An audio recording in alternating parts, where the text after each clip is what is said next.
লেখছে কিটা? ও লিখছে। স্যার আমি লেখছি। আপনি এক সময় চোর ছিলেন না, এই এলাকা যখন উন্নতি করবেন ঘর বাড়ির ডিজাইন তো আপনার সব জানা আছে, ডিজাইনের উপরে যদি ডিজাইন করেন তাহলে কেমন দেখা? আরো জোরে কর সাংবাদিকাইতে এগো মাইকের সামনে যাইয়ে কর। ঠিক আছে স্যার আমি যাচ্ছি। আচ্ছা স্যার, আপনার ওই রিডিং পড়া দেখে আমার মনে একটি প্রশ্ন জেগেছে। আপনি পড়াশোনা করছেন কোন পর্যন্ত? দুবার পর্যন্ত। বুঝলাম না। মানে আমার বাহে সকালে স্কুলে পাঠাইছেন, আমি পড়াশোনা শেষ করি আবার দুপুরে বাড়তে আইছি। এই ফুটেছে ভালোই রইল, এই লিন্ডি ভেঙে ফেলবো। স্যার বিষয়টা একটু খুলে বলেন। বিষয়টা আমি বলতেছি।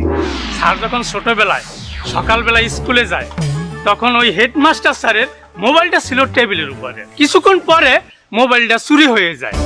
ঠিক দুপুরবেলা খোঁজাখুঁজির পরে মোবাইলটা পাওয়া যায় আমার স্যারের পকেটে। না মানে এমতো অবস্থায় ওই দুপুরবেলা আমার স্যারকে দোষী সাব্যস্ত করে তাকে ছিল ছাপ্পড় মারে সার্টিফিকেট ধরাই দেয়। তাই আর তার আর জীবন স্কুলে যাওয়া লাগে না।